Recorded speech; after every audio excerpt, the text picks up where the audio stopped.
Fala pessoal, tudo bem? Meu nome é Túlio. No vídeo de hoje a gente vai comentar um pouquinho sobre o JSRE, o fundo que vem caindo muito na bolsa, principalmente nos últimos dias, atingiu o seu mínimo histórico por volta de R$ 61,00. E aí eu vou tentar conversar aqui com vocês nesse vídeo os motivos por que o fundo vem sofrendo tanto, vem caindo sua cota, se ele tem alguma perspectiva de melhora e quais são os desafios no curto e no médio prazo. Bom, a gente observa aqui que a cota patrimonial do fundo está em quase R$ 113,00.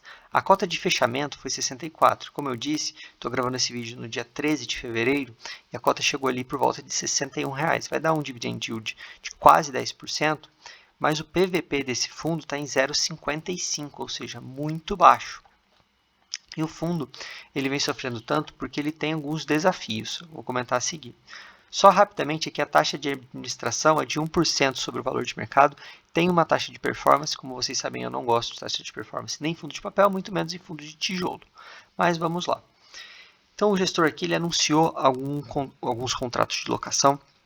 Vem anunciando, na verdade, né? A vacância caiu bastante nos últimos meses, então aqui de quase 15% para 8%. E ele anunciou uma nova contratação então pela empresa Zebra, de 830 metros na Torre Boni, do complexo Rocha Verá. Além disso, ele informa que tem boas conversas com interessados na alocação de áreas vagas no portfólio, para reduzir ainda mais a vacância. Bom, aqui é primeira crítica, digamos assim, é que não tem a informação do valor do metro quadrado. Eu sei que não são todas as gestões que colocam isso, mas é uma coisa que eu valorizo porque dá mais transparência. E eu também queria saber do período de carência. É um pouco mais difícil os gestores informarem, mas seria bem interessante para a gente ter uma noção. Por quê? O Rocha Verá ele tem uma RMG, se salvo engano, ela termina em maio. Pelas minhas contas aproximadas, vai dar uns 7, 8 centavinhos de queda no rendimento ao final da RMG.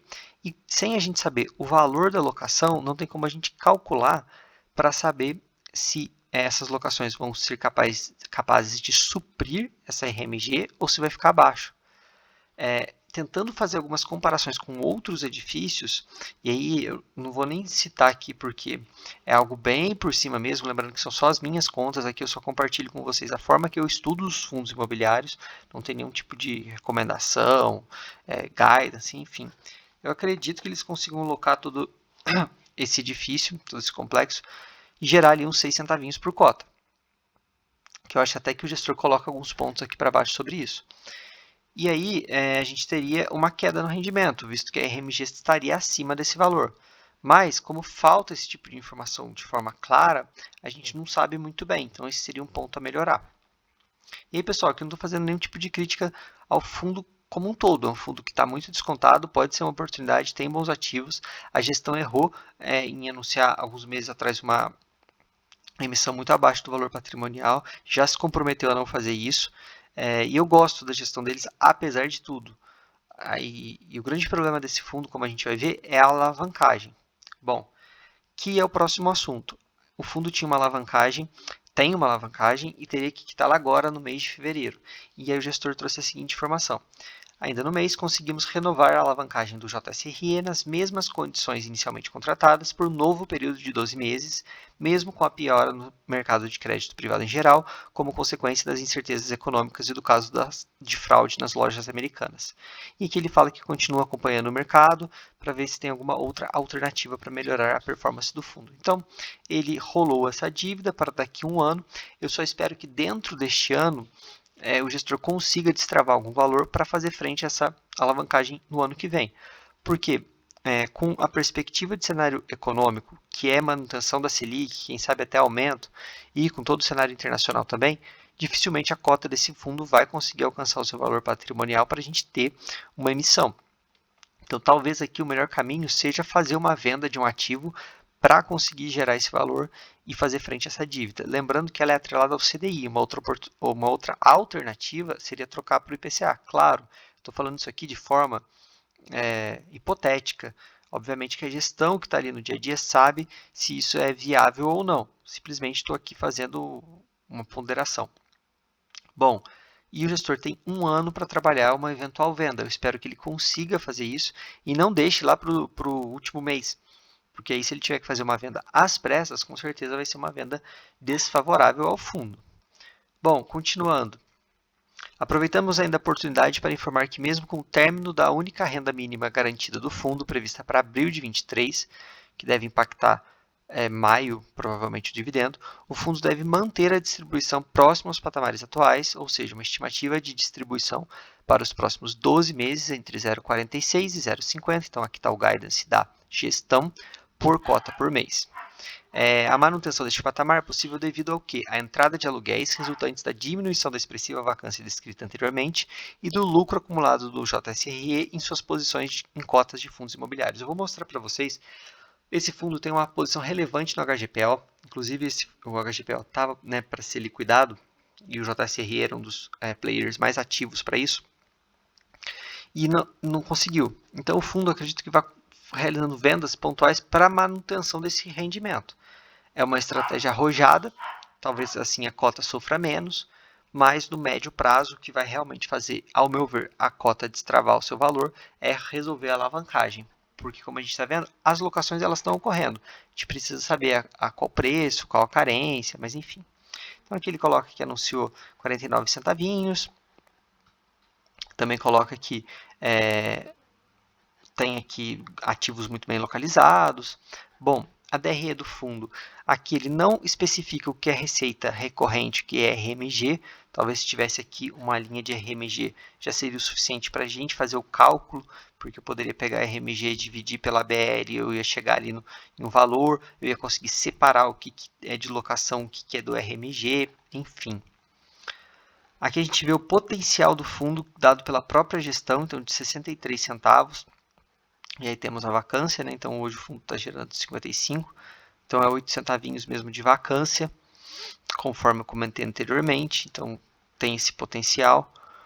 Tem um pouquinho de rendimento com os FIIs, então cada vez que o fundo for vendendo aqui vai caindo um pouquinho. E temos aqui as despesas, né, do fundo, tanto as administrativas quanto as operacionais. Bom, seguindo, aqui a gente tem a rentabilidade do fundo, que como eu disse é um pouco confusa, porque esse fundo tem um mandato muito amplo, ele já foi FOF no passado, ele já tem CRI, então ela fica um pouco bagunçada. Ele tem uma liquidez mensal. Mês passado muitos cotistas reclamaram, né, o fundo ele contratou formador de mercado junto à XP, o fundo já tinha ali uma liquidez de 1,7 milhões, talvez o fundo não tenha pensado em contratar só focado na liquidez para os seus cotistas, mas também tentar proteger um pouquinho a cota no secundário, porque se um player grande sai desse fundo, vende muito, a cota sofre muito. E com o formador de mercado eles conseguem segurar um pouquinho o valor da cota. Eu acredito que tenha sido isso. Aqui a gente vê a principal posição do fundo. Quem sabe no futuro esse fundo conseguindo crescer, ele dilua essa posição. E aqui, como eu disse para vocês, eles têm uma posição relevante em HGPO. Se a gente pegar os relatórios passados, essa posição já foi maior. O fundo vem vendendo no secundário, tanto para manter o dividendo, talvez para conseguir fazer um pouco de caixa também. Bom, aqui estão as contas a pagar, então quase 170 milhões. É essa dívida aqui que o fundo conseguiu rolar e que tem que tentar resolver até o final do ano que vem, o início do ano que vem. Seguindo, aqui a gente tem a pizza dos imóveis, a gente vê que o Tower Bridge representa mais de 50% do fundo, então esse aqui com certeza é o maior risco do fundo. A gente tem os reajustes contratuais, basicamente, no segundo e no quarto trimestre, onde tem a maior parte desse reajuste, que vai também ajudar um pouquinho no rendimento. A gente tem aqui os inquilinos, a gente pode ver que são grandes inquilinos, então a gente pode acreditar que vai ter uma receita recorrente bem tranquila. Bom, antes de eu comentar um pouquinho mais aqui dos ativos, se vocês estiverem gostando do meu conteúdo, peço que vocês deixem like, se inscrevam. Tenho me esforçado bastante aqui para trazer sempre vídeos todos os dias para vocês. E quem comentar aqui sugestionando um fundo, eu dou prioridade, tá bom? Aqui é o Tower Bridge, para quem não viu esse imóvel, a foto tem a localização. Eu acho interessante esse tipo de resumo que a gestão faz. E ele vai comentando vacância de ativo por ativo, que basicamente é o que eu já comentei acima com vocês. E eu vou trazer um vídeo específico comparando alguns ativos principais dos fundos. Se vocês gostarem dessa ideia, me digam. Tem ali o PVBI, a gente tem o JSRE, tem o HGRE, que por sinal divulgou relatório fazendo uma alocação e colocou o valor do metro quadrado, R$ 78,00 o metro quadrado. Quem quiser tem vídeo também, eu vou deixar linkado para vocês.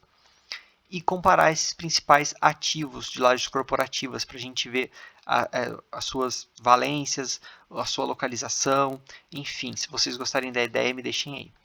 Pessoal, no mais é isso. Então é um fundo que vem sofrendo muito por causa dessa alavancagem. O fundo vai tentar manter ali seu dividendo. Como a gente viu, ele está fazendo novas locações.